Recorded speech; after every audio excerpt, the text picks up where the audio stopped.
apa masih suka nyisa Bu waktu awal-awal purna tugas tuh? Call of Duty-nya tuh panggilannya. Waktu awal, waktu awal gitu.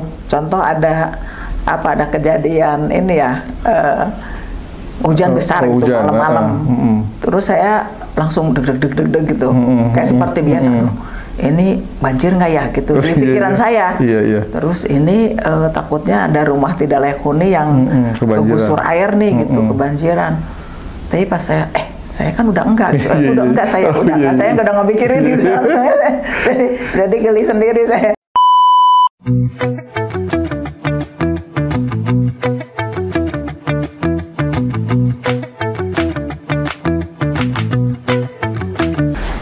Assalamualaikum kawan-kawan, jumpa lagi bersama saya Muhammad Fahmi dalam program podcast Satelit News. Hari ini kita kedatangan tokoh perempuan Banten yang tentunya sangat menginspirasi kita. Kita sambut Ibu Ratu Tatu Hasanah. Assalamualaikum Bu. Waalaikumsalam Mas. Terima kasih Bu sudah berkenan main ke podcast Satelit. Iya, sama-sama. Atur nuhun sudah diundang. Ya. Kita terima kasih Bu.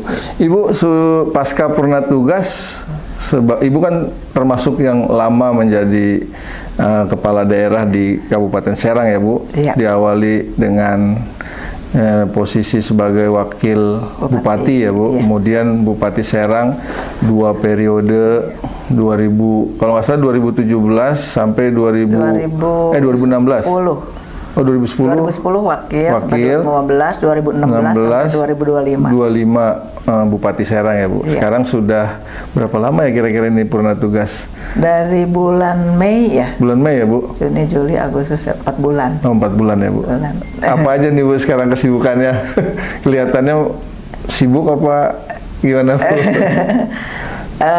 Kesibukan ya saya setelah di pemerintahan selesai ya sebetulnya back to basic sih ya. Sebelum gitu ya. Saya ke pemerintahan saya kan aktif di organisasi kemanusiaan di PMI, terus ya balik lagi jadi wirausahawan kecil-kecilan Mas Fahmi.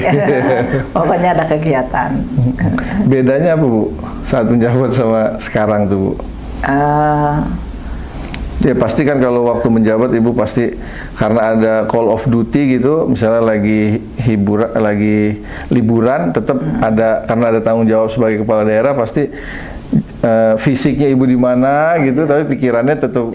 Nah kalau sekarang melekat, kalau sekarang bedanya apa? Mungkin ada beda dari situ misalnya. Ya waktu jadi kepala daerah karena punya tugas yang cukup berat ya, bertanggung jawab terhadap masyarakat di Kabupaten Serang.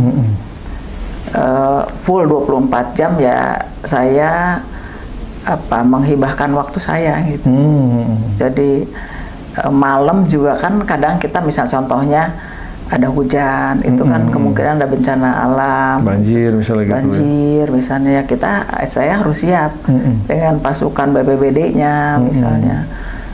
Ya cukup waktunya kan di pemerintahan juga cukup padat ya, padat dan lumayan kegiatan protokoler juga kan padat juga. Jadi ya itu kadang-kadang yang kata Mas Fahmi tadi misalnya hari libur pun jadi nggak bisa totalitas. Badan saya di mana lagi istirahat, tapi pikiran kalau ada apa-apa ya tetap saya buka handphone saya untuk menerima informasi di lapangan, dan saya juga masih suka ngecek misalnya hujan, nanya ke Pak Kepala BPBD gimana di lapangan gitu. Atau nanya ke camat masih gitu, supaya informasi saya tetap dapat gitu. Kalau sekarang berarti lebih apa masih suka nyisa Bu waktu awal-awal purna tugas tuh? Call of Duty-nya tuh panggilannya. Waktu awal gitu. Contoh ada kejadian ini ya, hujan besar gitu malam-malam. Terus saya langsung deg gitu, kayak seperti biasa. Ini banjir nggak ya gitu di pikiran saya. Terus ini takutnya ada rumah tidak layak huni yang kegusur air nih gitu, kebanjiran. Tapi pas saya saya kan udah enggak gitu. Udah enggak, saya udah nggak mikirin gitu. jadi geli sendiri saya. Ternyata karena 15 tahun cukup lama. Ya. Jadi ya di bawah alam sadar tuh ternyata ke bawah gitu. Ya. Dan memang kalau memang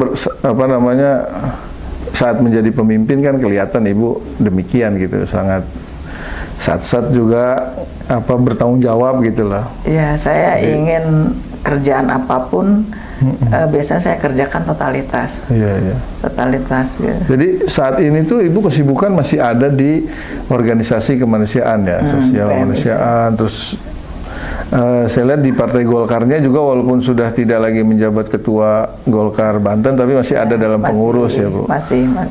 Kenapa Bu milih gitu maksudnya capek semua aja lah ditanggalkan gitu, jadi full nggak atau enggak sih, ya nggak capek gitu maksudnya Ibu? Udah capek gitu enggak juga sih, yang kalau di pemerintahan kan otomatis ya ini sekarang kan saya masanya udah selesai, terus di Golkar juga di kepengurusan saya udah 2 periode lebih sebetulnya, karena kan sempat musdalub ketika almarhum Pak Hikmat saya musdalubnya ke saya, jadi saya berpikir ya ini udah waktunya ada regenerasi, baik itu di partai ya, kalau di pemerintahan kan dengan mekanisme pilkada ya dengan tidak memegang jabatan ketua jadi Golkar, tetap kan saya masih masih ikut berperan, masih membantu seperti itu, dia tetap berjalan. Di Dewan Pembina ya Bu? Iya. Provinsi Banten. Di PMI itu Ibu yang lama ya? Ya, di PMI saya lama banget, karena di PMI ya walaupun ada periodisasi tapi lebih lentur. Karena mungkin di organisasi kemanusiaan kan enggak setiap orang suka mungkin. Betul ya. Ya kebetulan ya, Bu. Saya memang suka. Saya suka. Saya menikmati betul gitu. Jadi, makanya saya senang aja dari dulu. Ibu tuh sejak tahun 2007 kalau nggak salah. 2007. Iya di PMI. Udah lama sekali. Lama sekali ya. Ya saat ini tapi dengan keluarga tuh bagi waktunya masih mungkin sekarang lebih longgar ya Bu? Ya sekarang lebih banyak ya. Misalnya saya waktu dengan keluarga lebih banyak, bisa dengan teman-teman, sahabat kecil saya, besti kecil, lebih banyak waktunya. Dan buat saya pribadi misalnya punya bisa olahraga lebih sering gitu. Ibu, saya ingin sedikit ngegali soal PMI ini Bu. Apa yang bikin Ibu begitu betah gitu di organisasi PMI itu Bu? Apa memang Ibu dari kecil misalnya memang biasa senang donor atau dengan urusan kemanusiaan, nolong orang kalau kena musibah atau gimana tuh Bu? Mungkin ada cerita sendiri. Iya, saya senang aja sih. Jadi pas di PMI itu untuk memang nolong orang dimanapun bisa ya. Tapi kan PMI ini ya organisasi yang memang dengan rapih gitu ya, untuk khususnya untuk penanganan bencana alam, bantu pemerintah, terus penyediaan darah, pembinaan kalangan remaja gitu. Saya merasa ada tempat gitu untuk di sini dan teman-teman, dan memang di PMI kan organisasi kemanusiaan ya, jadi lebih kekeluargaannya lebih kuat. Terus di sana kan nggak ada gesekan kepentingan. Karena lembaga kemanusiaan. Lebih enak lah gitu. Nyaman di sana. Jadi dari saya ketua sampai ke relawan itu ya satu keluarga aja, tanpa ada sekat gitu. Nggak ada kayak hierarki. Kalau pemerintah kan masih ada ya. Pemerintahan masih ada. Kalau di sana kalau ini lepas aja ya. Lepas aja gitu, enak. Sama lah kita bareng-bareng gitu. Betul-betul melebur gitu. Ya saya memang fashion saya di situ kelihatannya dari dulu senang aja gitu. Iyalah, itu kan dibuktikan sama, biasanya kan kalau udah ada jenuh, bosan gitu, gantian lah gitu. Ya kan biasanya kan gitu ya Bu, tapi kan Ibu kan sejak 2007 masih terus istiqomah, istilahnya konsisten berjuang di jalan kemanusiaan gitu. Kan kalau sampai sekarang berarti udah hampir 20 tahun ya Bu? Iya, iya. Ya itu teman-teman suka, wah tuh kan tetap aja lah katanya ketuanya, saya bilang, ya kalau teman-teman masih ngasih amanah ya nggak masalah, kita kan kerja bareng, saya bilang, bukan saya kerja sendirian sama PMI kabupaten kota gitu. Terus ya lebih kalau provinsi kan lebih saya mensinkronkan teman-teman yang di kabupaten kota. Iya. Gitu. Nah, kita dapat informasi juga sekarang posisinya kalau nggak salah itu kan PMI Banten tuh menjadi salah satu yang terbaik Bu ya di Banten. Iya, alhamdulillah. Alhamdulillah, karena PMI ini kan organisasi internasional ya. Jadi SOP penilaian gitu memang rapih. Rapih, tertib dari program-program, terus pertanggungjawaban keuangan rapih. Rapih, dan mereka untuk untuk menyiapkan semuanya kayak punya tanggung jawab tadi di dalam undang-undang untuk penanganan bencana alam itu mereka siapkan, misalnya relawannya harus punya kapasitas, mereka harus diberi pelatihan apa, itu tiap PMI dinilai, PMI provinsi dan kabupaten kotanya oleh pusat dinilai. Nah mereka dibuat dibuat ranking gitu. Nah, alhamdulillah PMI Banten ya ada di posisi yang beberapa provinsi itu yang tertinggi dalam penilaian pusat. Saya dengar juga kan dalam waktu dekat, kalau nggak salah bulan ini ya Bu, akan ada rencana kunjungan atau PMI Banten menjadi tuan rumah gitu lah ya, untuk kunjungan 17 negara Eropa lagi Bu ya, Palang Merah. Sama ada Federasi Internasional Palang Merah dan Bulan Sabit Merah juga ya Bu rencana. Itu cerita sedikit Bu, itu isi pertemuannya apa sih Bu biasanya kalau gitu-gitu? Jadi sebetulnya ini tamunya PMI pusat.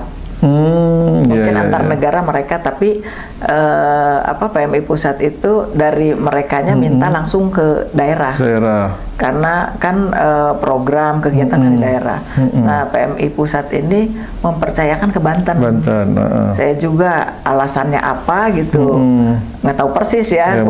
Mungkin salah satunya yang lumayan lengkap di kita. Misalnya kan sekarang ini PMI Banten sedang berupaya untuk bisa mandiri, organisasi kemanusiaan bisa mandiri.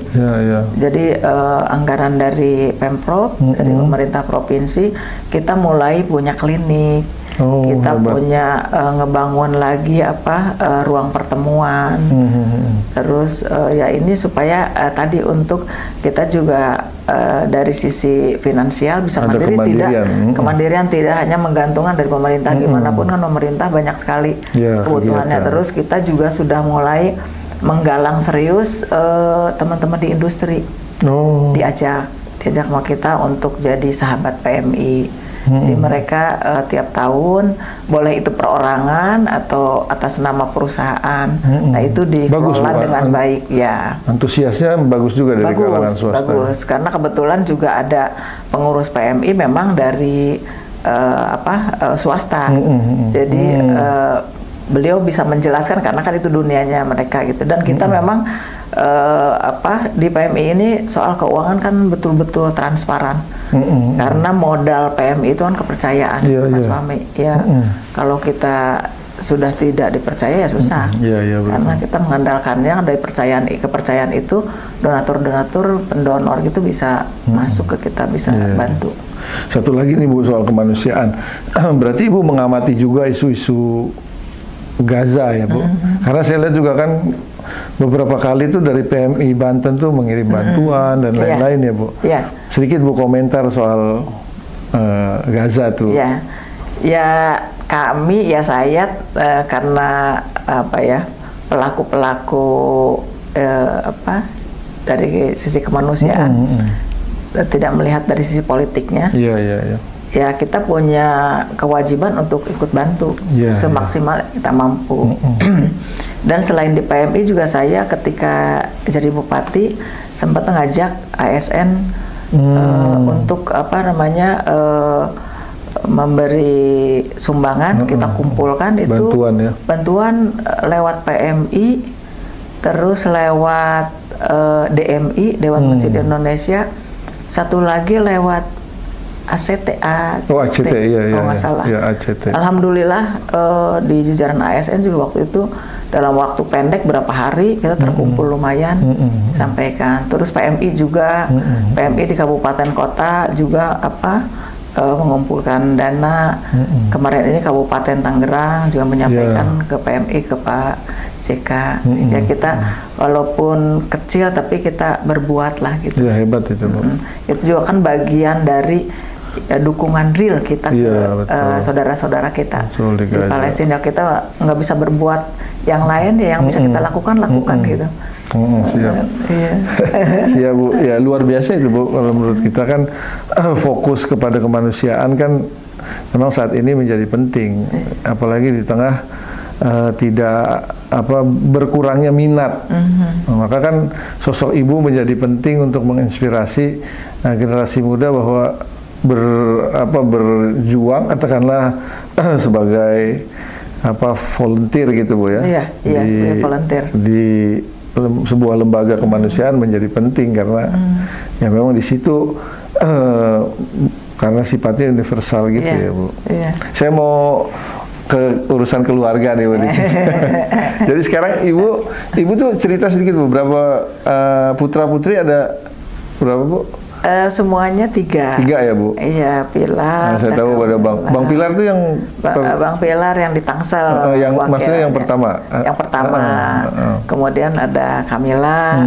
Yang terakhir Adam almarhum kemarin COVID, ya. Oh, saya turut berduka cita, Bu.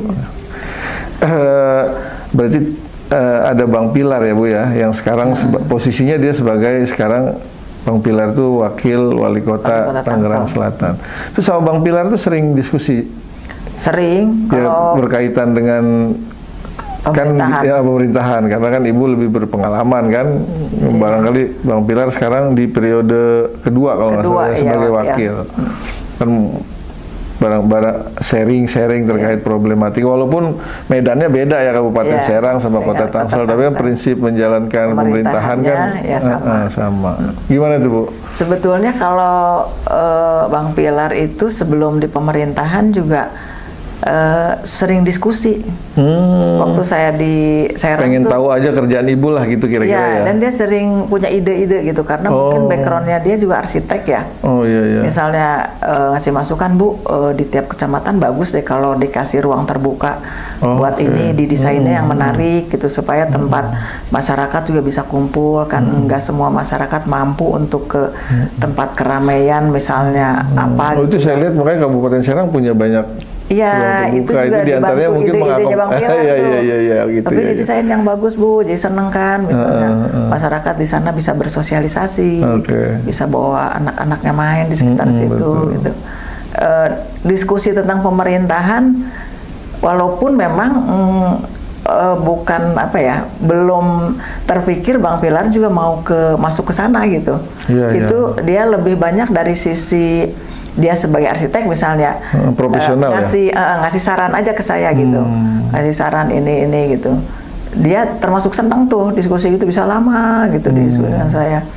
Tapi minat ke pemerintahannya ada waktu itu belum malah? Waktu itu belum terpikir, dia masih fokus dia mau wirausaha gitu. Dan memang dia punya. Berarti dia niatnya memang ingin bantu nyumbang ide lah kira-kira gitu dengan ya. Ilmunya gitu. Dengan ilmu kompetensi yang dia punya. Iya, dengan ilmunya. Terus ya kadang ya ngebahas sedikit kondisi politik gitu. Bang Pilar dia suka gitu, tertarik gitu. Beda dengan adiknya. Kamila enggak, dia ngambil kedokteran, nggak pernah ngebahas politik dengan saya. Dia profesional aja ya. Nggak pernah ngebahas pemerintahan. Paling dia nanyanya. Jadi yang peduli lebih ke Bang Pilar ya? Bang Pilar emang suka, dia suka politik, suka ngebahas. Kalau Kamila sosial gitu, Bang Pilar. Kalau Kamila paling nanya soal kesehatan masyarakat di Serang gitu. Dia scoop itu aja, dia nggak pernah ngebahas ke politik kayak gitu. Jadi nggak lebih jauh punya lah ya. ininya gitu. Punya masing-masing punya interestnya gitu. Punya interestnya ya. Jadi makanya kemudian Bang Pilar akhirnya kan mencalonkan diri jadi wakil wali kota tuh. Karena mungkin dia juga karena awalnya senang juga terhadap politik. Artinya nggak ansih dia seorang arsitek dan pelaku usaha, tapi juga karena mungkin sering ngobrol gitu kali ya Bu sama Ibu. Jadi cara nggak sadar mungkin ya di rumah itu, jadi karena misalnya bahan obrolan saya dengan keluarga, misalnya kakak adik seputar itu kan anak-anak juga nggak langsung kan pasti nggak dengar. Jadi betul. Pas udah mulai besar, nah yang tertarik itu seperti Bang Pilar, misalnya yang lainnya jadi ikut diskusi gitu kalau lagi berdua ngobrol seperti itu. Iya. Jadi tapi sebetulnya mungkin dia jadi ikut tertantang untuk mencoba mengaktualisasi lebih gitu ya, aktualisasi dirinya lebih agar bisa lebih bermanfaat mungkin. Ya pas Pak Benjamin Dafti ngajak Bang Pilar untuk wakil, ya mau ya. Jadi berpikir mungkin ini ya walaupun awalnya kayaknya enggak deh Pilar katanya kalau langsung ikut terjun ini gitu. Kayaknya sempat nolak gitu ya. Tapi ya itu qadarullah mungkin ya, takdir Allah jalannya ya. Sampai 2 periode wakil nih. Udah saya bilang ya bismillah aja. Kalau memang harus ke titik itu Abang harus seperti Ibu, ya itu udah takdirnya Abang di situ gitu. Ya mungkin Pilar kayak Ibu ya katanya rencananya kemana, tapi takdirnya ke pemerintahan ya udah anggap aja ini peluang kesempatan untuk kita ngabdi. Iya. Ya mudah-mudahan Bang Pilar bisa terus Bu jadi wali kota lah. Bisa bermanfaat. Bisa bermanfaat ya. Ya kan tetap walaupun wakil sama wali kota itu sekarang paket, cuma kalau posisinya di wali kota kan agak leluasa. Karena dia penentu kebijakan, makin dia bisa pegang banyak kebijakan kan manfaatnya makin banyak Bu. Amin, semoga. Yang penting kan manfaatnya ya buat masyarakat. Sering Ibu kasih pesan-pesan gitu buat Bang Pilar, sering juga ya? Sering. Kalau Bang Pilar setelah di pemerintahan sering saya. Sering. Yang biasanya apa Bu? Gimana juga saya kan lebih duluan ya masuk di pemerintahan. Iya. Soal apa tuh Bu biasanya? Persoalan, misalnya ada ini, ada itu. Siapa harus kalau gitu. Musibah tuh harus responsif atau apa gitu suka? Iya.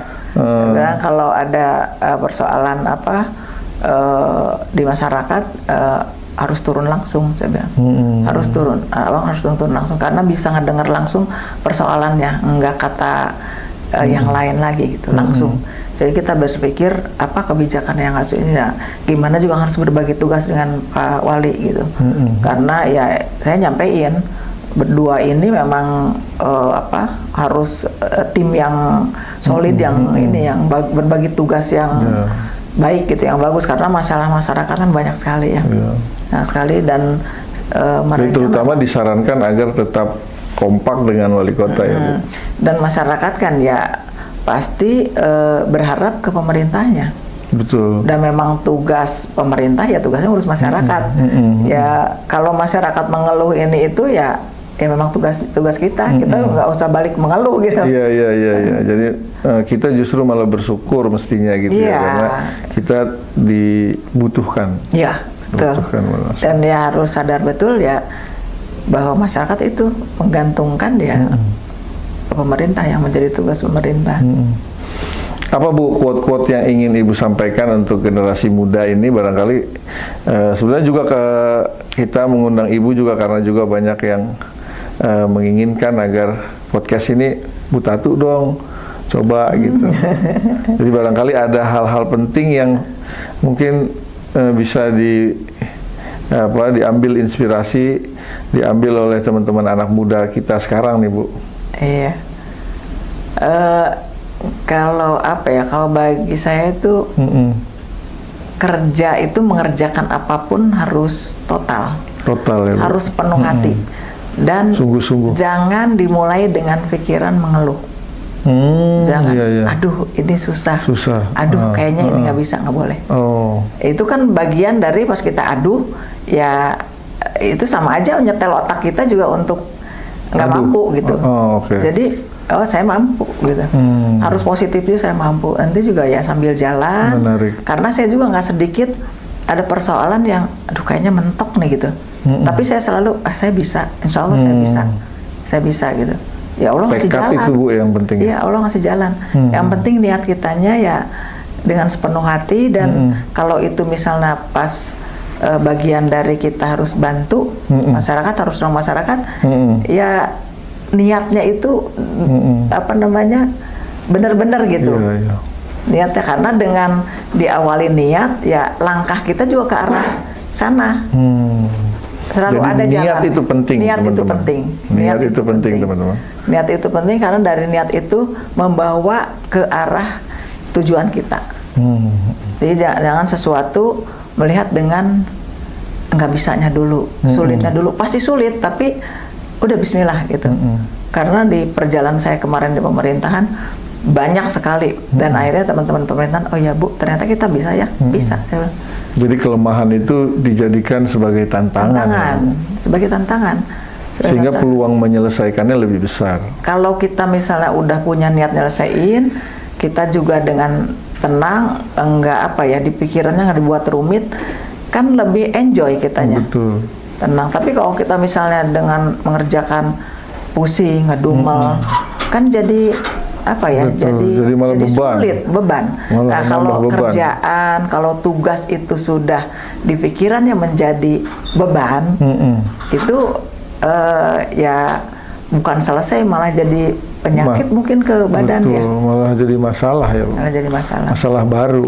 Yang harusnya masalah itu bisa diselesaikan malah menjadi masalah baru. Dan ketika masalah itu bisa menyelesaikan, luar biasa Allah ngasih kebahagiaannya. Jadi bukan yang kita bantu aja, bukan masyarakat yang kita carikan solusi aja yang bahagia, kita juga dikasih kebahagiaan. Kita dikasih kebahagiaan sama Allah. Allah adil, ternyata gitu. Oh ternyata kita juga bahagia ya gitu. Jadi melihat orang bahagia, kita juga dikasih rasa bahagianya, kita juga dapat. Gitu. Luar biasa Bu. Ibu terima kasih banyak sudah berkenan berbagi informasi sama kita Ibu. Terima kasih Ibu. Demikian kawan-kawan, Ibu Ratu Tatu Hasanah. Kita jumpa lagi di video podcast Satelit News berikutnya. Assalamualaikum. Assalamualaikum. Waalaikumsalam.